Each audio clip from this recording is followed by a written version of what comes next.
ہمیں غیر سے لینے دینے کی ضرورت نہیں. ہم اپنی زندگی کو اگر سدھارنے میں کامیاب ہو گئے, اپنی زندگی کو راستے پر لانے میں کامیاب ہو گئے, تو اللہ رب العزت کی مدد ہمارے اور آپ کے لیے شامل حال ہوگی. ورنہ میرے دوستو, اگر ہم اور آپ اپنی زندگی کو اسی طریقے سے گزارتے رہے کہ اپنے اللہ کی رسی کو چھوڑ کر کے غیروں کی طرف جاتے رہے, اور اپنے نبی کے فرمان کو چھوڑ کر کے نبی نے جو لائحہ عمل ہمیں دیا تھا, اللہ رب العزت نے جو ان کو دیا تھا, اور نبی کا جو فرمان بتلایا گیا تھا, ان فرمان پر جب تک ہم اور آپ عمل نہیں کریں گے تب تک میرے عزیز دوستوں اور بزرگوں کامیابی نہیں آئے گی. ہم اور آپ یہ کہتے ہیں کہ غیروں سے بہتر تو ہم ہیں, ہم اور آپ یہ کہتے ہیں کہ ہماری تجارت کا کوئی فائدہ نہیں ہوتا, ہم اور آپ یہ کہتے ہیں کہ ہمیں قیادت نہیں ملتی, ہمیں راہبر نہیں ملتا. لیکن میرے عزیز دوستوں اور بزرگوں, آپ بتاؤ اور غور کرو کہ اگر آپ کی تجارت میں کوئی فائدہ نہیں ہوتا تو آپ اپنی زندگی کو کھنگالو, اپنی زندگی کو دیکھو, اپنا گریبان جھانک کر کے دیکھو کہ ہم اللہ کے فرمان پر عمل کر رہے ہیں یا نہیں, نبی کے فرمان پر عمل کر رہے ہیں یا نہیں. جب ہم اور آپ اللہ کے فرمان کو چھوڑ سکتے ہیں تو اللہ رب العزت بھی بڑا بے نیاز ہے. اللہ یہ فرماتا ہے کہ تم مجھ سے محبت نہیں کرتے ہو, نہ کرو, میں دوسرے کو کھڑا کر دوں گا اپنی محبت کے لیے. اللہ رب العزت یہ فرماتا ہے کہ تم میرے پاک نبی سے محبت نہیں کرتے, نہ کرو, تم میرے پاک کلام کو نہیں پڑھتے, نہ پڑھو. اللہ بڑا بے نیاز ہے. قرآن کریم کے اندر یہ ارشاد فرماتا ہے کہ واللہ الغنی وانتم الفقراء. تم نہیں قرآن کریم کو پڑھو گے تو اللہ رب العزت دوسری قوموں کو پیدا فرمائے گا اور اپنے کلام کو پڑھوائے گا اور اپنے راستے پر چلائے گا, نبی کے فرمان پر عمل کرائے گا. لیکن افسوس اس بات کا ہے کہ ہم اپنے آپ کو نبی کا شہدائی اور فدائی کہتے ہیں, ہم اپنے آپ کو محمد الرسول اللہ کا شہدائی اور فدائی کہتے ہیں, ہم اپنے آپ کو اللہ کا پاک بندہ کہتے ہیں. لیکن ہم نے اور آپ نے اللہ کے فرمان کو بھلا دیا ہے, نبی کے سارے فرمان کو بھلا دیا ہے. آپ بتاؤ اور غور کرو کہ ان حالات کے اندر ہماری اور آپ کی مدد کیسے آئے گی. میرے عزیز دوستوں اور بزرگوں, اللہ فرماتا ہے کہ تم نہیں پڑھتے, نہ پڑھو, ہم دوسرے کو پیدا کر دیں گے اور دوسرے پڑھ کر کے عمل کریں گے, تمہاری ہمیں کوئی ضرورت نہیں. اللہ فرماتا ہے کہ واللہ الغنی وانتم الفقراء, کہ اللہ بڑا بے نیاز ہے اور تم سب کے سب خدا کے محتاج ہو. خدا کسی کا محتاج نہیں, اگر محتاج ہے تو انسان محتاج ہے. لیکن انسانوں کا حال اگر دیکھا جائے اور غور کیا جائے تو معاشرہ بالکل بکا جا رہا ہے اور سماج بالکل بکا جا رہا ہے, اور پوری انسانیت اس طریقے کی ہو گئی ہے کہ نہ اس کے نبی سے کوئی رشتہ اس کا مضبوط ہے, نہ اللہ کا رشتہ اس کا مضبوط ہے. اگر ہم چاہتے ہیں کہ ہماری سیاست اور قیادت اس دنیا کے اندر باقی رہے تو ہم کو اور آپ کو اللہ کے فرمان پر عمل کرنا پڑے گا, نبی کے فرمان پر عمل کرنا پڑے گا. جب ہم اور آپ اللہ کے فرمان پر, نبی کے فرمان پر عمل نہیں کریں گے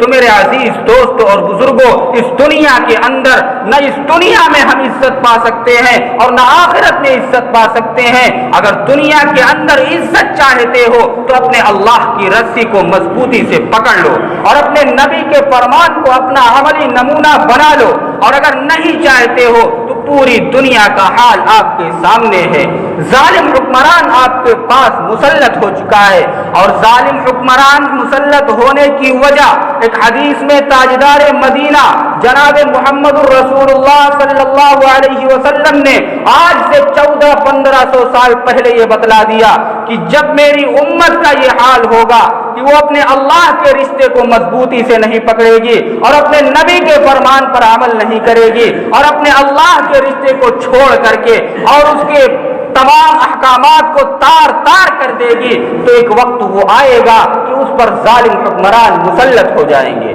میرے عزیز دوستوں اور بزرگوں, حالات آپ کے سامنے, آپ دیکھو اور غور کرو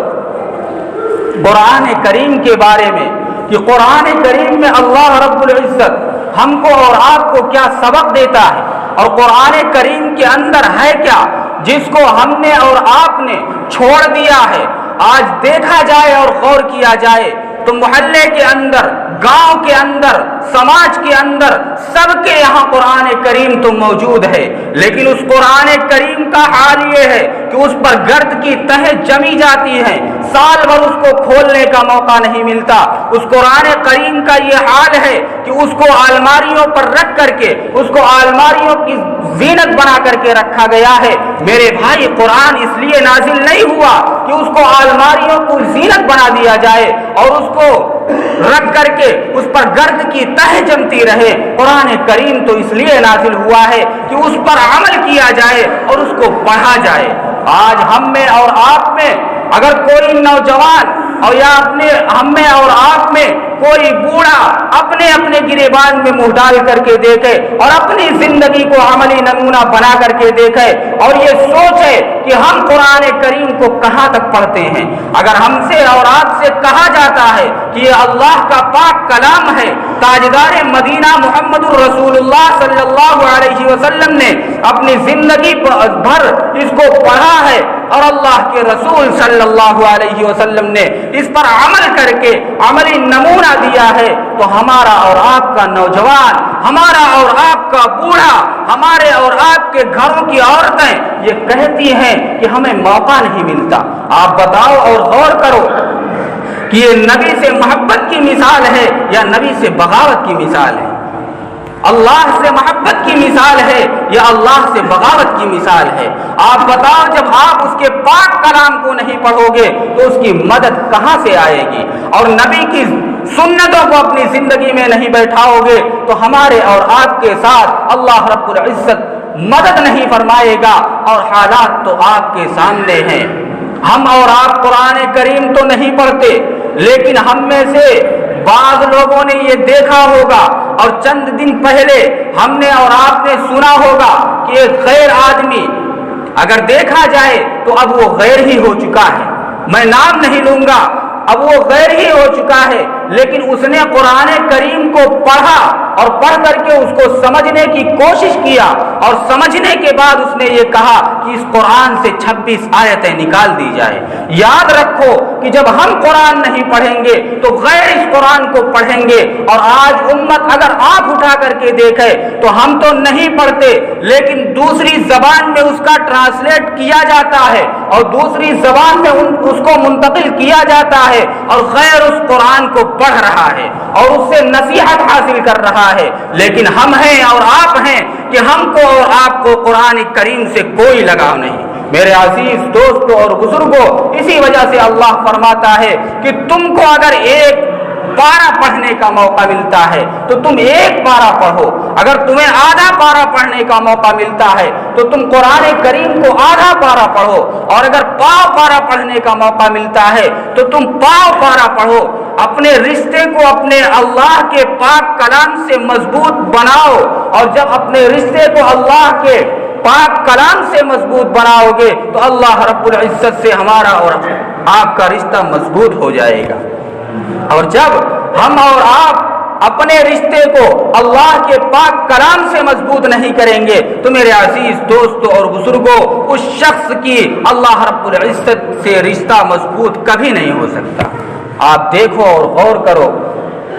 کہ قرآن کریم میں آخر ہے کیا؟ قرآن کریم تو نصیحتوں سے بھرا پڑا ہوا ہے۔ قرآن کریم کے اندر اللہ رب العزت نے طرح طرح کی نصیحتیں ذکر کر کے اور یہ بتلا دیا ہے کہ امت محمدیہ کے لیے اگر اس پر عمل ہو جائے گا تو امت محمدیہ راہیاب اور کامیاب ہو جائے گی، اور اگر اس پر عمل نہیں ہوگا تو میرے عزیز دوستوں اور بزرگوں، کامیابی کا راستہ ہم کو اور آپ کو نہیں مل سکتا۔ اگر ہم یہ چاہتے ہیں کہ اللہ ہمیں کامیاب کرے اور ہمیں اللہ رب العزت قیادت عطا فرمائے، اللہ رب العزت ہم کو اور آپ کو بہترین قائد عطا فرمائے، تو ہم کو اور آپ کو اپنے رب سے رشتے کو مضبوط کرنا پڑے گا۔ اور آپ دیکھو اور غور کرو کہ قرآن کریم کے اندر کیا ہے۔ قرآن نصیحتوں سے بھرا پڑا ہوا ہے۔ میں نے آپ کے سامنے ایک آیت کریمہ شروع میں تلاوت کی، اس آیت کریمہ کے اندر نصیحت ہے، قرآن کریم میں ایک سورت ہے سورہ لقمان، پوری سورت کے اندر ایک رکوع ہے اور اس رکوع میں چند نصیحتیں ہیں جو حضرت لقمان نے اپنے بیٹے سے کیا تھا۔ حضرت لقمان کون تھے؟ محدثین میں سے اکثر کی رائے یہ ہے کہ وہ اپنے زمانے کے ولی تھے، بعض لوگ یہ کہتے ہیں کہ وہ اپنے زمانے کے نبی تھے۔ بہرکیف اللہ رب العزت نے ان کو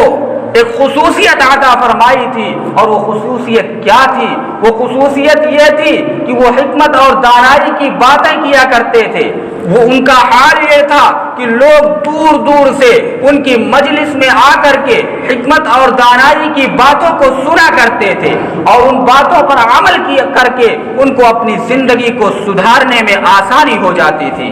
آپ دیکھو اور غور کرو کہ حضرت لقمان کا جب انتقال ہونے لگا تو انتقال سے چند منٹ یا چند وقت پہلے، تھوڑی دیر پہلے اپنے پیارے بیٹے کو بلا کر کے انہوں نے کچھ نصیحتیں کیا تھا،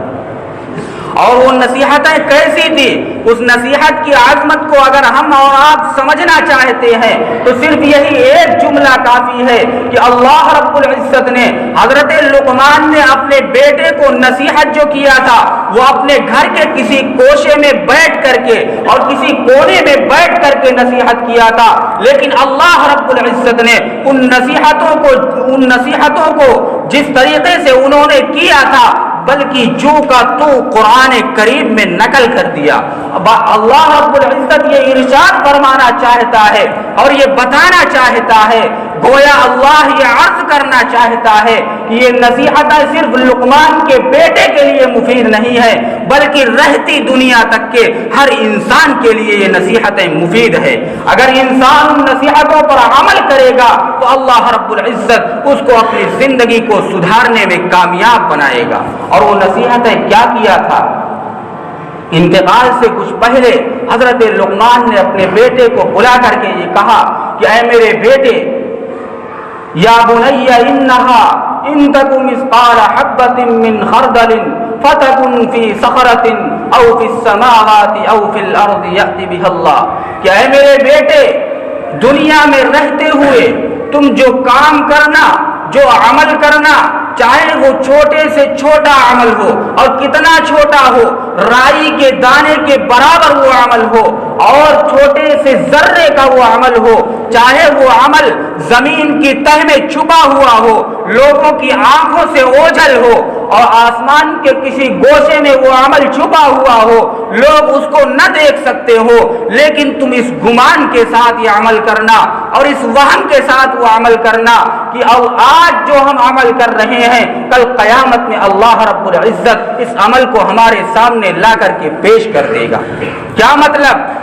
انہوں نے یہ فرمایا کہ اے میرے بیٹے، اگر تم دنیا کے اندر عزت کی زندگی گزارنا چاہتے ہو اور تم یہ چاہتے ہو کہ اللہ رب العزت تم کو دنیا کے اندر عزت عطا فرمائے اور آخرت کے اندر تمہیں آخرت کی ذلت و رسوائی سے بچائے، تو تم جو بھی عمل کرنا یہ سوچ کر کے کرنا کہ آج جو میں کر رہا ہوں کل مجھ کو اس کا حساب دینا پڑے گا۔ اگر تو اپنے آنکھ سے کچھ دیکھنا تو یہ سوچ کر کے دیکھنا کہ مجھے اس کا حساب دینا پڑے گا، اور اپنی زبان سے اگر کچھ کہنا تو یہ سوچ کر کے کہنا کہ مجھے کل اس کا حساب دینا پڑے گا۔ اپنے کان سے اگر کچھ سننا تو یہ سوچ کر کے سننا کہ کل قیامت میں مجھے خدا کے سامنے اس کا حساب دینا پڑے گا۔ اپنے ہاتھ سے اگر کچھ پکڑنا تو یہ سوچ کر کے پکڑنا مجھے کل قیامت میں خدا کو اس کا حساب دینا پڑے گا۔ اپنے پاؤں سے اگر کہیں جانا تو یہ سوچ کر کے جانا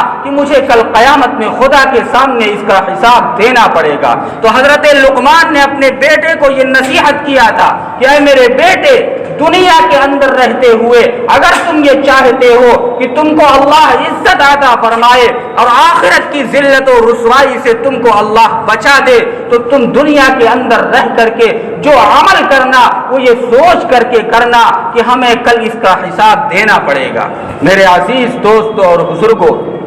یہ حضرت لقمان نے پہلی نصیحت کیا تھا، اور میں نے 2 آیتیں پڑھی تھی سورہ لقمان میں سے ایک رکوع ہے جس میں چند نصیحتیں ہیں، اور چند نصیحتیں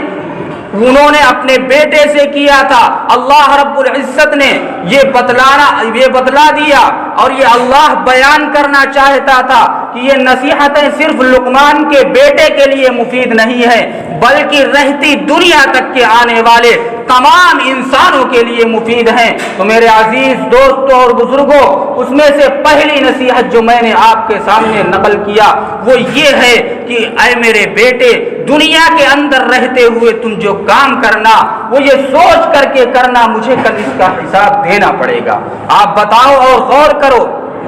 کہ اگر ہم اور آپ اس دنیا میں رہ کر کے کوئی چیز کرتے ہیں اور یہ سوچ کر کے وہ عمل کریں کہ اللہ رب العزت کے یہاں ہم کو اس کا حساب دینا پڑے گا، تو آپ بتاؤ اور غور کرو کہ ہم کو اور آپ کو اپنی زندگی کو سدھارنے میں آسانی ہوگی یا نہیں ہوگی؟ انشاءاللہ ضرور ہوگی، اور اللہ رب العزت ہم کو اور آپ کو اپنی زندگی کو سدھارنے والا بنا دے۔ ہم اور آپ غیروں کے اوپر اپنی مصیبتوں کا ٹھیکرا پھوڑتے ہیں، لیکن اپنی زندگی کو سدھارنے کی فکر نہیں کرتے۔ میرے عزیز دوستوں اور بزرگوں، تو حضرت لقمان نے یہ پہلی نصیحت کیا تھا اپنے بیٹے سے، اور یہ کہا تھا کہ تم جو کام کرنا وہ یہ سوچ کر کے کرنا کہ مجھے کل اس کا حساب دینا پڑے گا۔ میرے عزیز دوستوں اور بزرگوں، آج ہم اس دنیا میں رہ کر کے جو کام کرتے ہیں وہ کام ایسا ہوتا ہے کہ اللہ رب العزت نے فرشتوں کو متعین کر رکھا ہے، وہ عمل لکھ دیا جاتا ہے، اور کل قیامت میں خدا ہمارے اور آپ کے سامنے ہمارے نامہ اعمال کو پیش کرے گا، اور ہمارے نامہ اعمال کو پیش کرے گا۔ اللہ رب العزت جب ہمارے اور آپ کے نامہ اعمال کو پیش کرے گا تو یہ انسان کیا کہے گا؟ اپنے نامہ اعمال کو دیکھ کر کے قرآن کریم اس کی بھی منظر کشی کرتا ہے۔ آپ دیکھو اور غور کرو، انسان یہ کہے گا جب نامہ اعمال کو دیکھے گا تو یہ کہے گا کہ وَوُضِعَ الْكِتَابُ فَتَرَى الْمُجْرِمِينَ مُشْفِقِينَ مِمَّا فِيهِ وَيَقُولُونَ يَا وَيْلَتَنَا مَا لِهَذَا الْكِتَابِ، کہ ہائے افسوس اس کتاب کو کیا ہو گیا ہے کہ اس نے ہمارے نہ کسی چھوٹے عمل کو چھوڑا ہے، نہ ہمارے کسی چھوٹے گناہ کو چھوڑا ہے، نہ کسی بڑے گناہ کو چھوڑا ہے۔ ہم نے جو کچھ دنیا میں کیا تھا اس کتاب کے اندر سب کا سب محفوظ ہے، اور جتنا گناہ ہم نے کیا تھا، چاہے اپنے آنکھوں سے گناہ کیا تھا، چاہے اپنے کان سے گناہ کیا تھا، چاہے اپنی زبان سے گناہ کیا تھا، چاہے اپنے ہاتھوں سے گناہ کیا تھا، جو گناہ ہم نے کیا تھا سب کا سب اس کتاب میں محفوظ ہے۔ میرے عزیز دوستوں اور بزرگوں، آپ دیکھو اور غور کرو کہ ہمارے اور آپ کے سامنے نامہ اعمال پیش ہوگا، ہم اور آپ نامہ اعمال کو دیکھیں گے، لیکن وہاں کچھ لوگ خوش نصیب ہوں گے جن کو اللہ رب العزت نامہ اعمال ان کے داہنے ہاتھ میں عطا فرمائے گا، اور کچھ لوگ ایسے ہوں گے جن کا نامہ اعمال ان کے الٹے ہاتھ میں دیا جائے گا، یعنی بائیں ہاتھ میں دیا جائے گا۔ دائنے ہاتھ میں دینے کا یہ مقصد ہوگا کہ اللہ رب العزت یہ بتانا چاہتا ہے کہ یہ میرا پاک بندہ تھا اور میں نے اس کو کامیاب کر دیا، اور اس کی زندگی کے گناہوں کو معاف کر دیا، اور اس کی زندگی کے جو گناہ تھے میں نے عفو درگزر کر دیا، اور اس کو معاف کر کے اس کی مغفرت کر دیا۔ میرے عزیز دوستوں اور بزرگوں، اور بائیں ہاتھ میں دینے کا یہ مطلب ہوگا کہ بندے کے گناہ معاف نہیں ہوئے، اور اللہ رب العزت نے اس کے حق میں جو فیصلہ کیا ہے وہ جہنم کا فیصلہ کیا ہے۔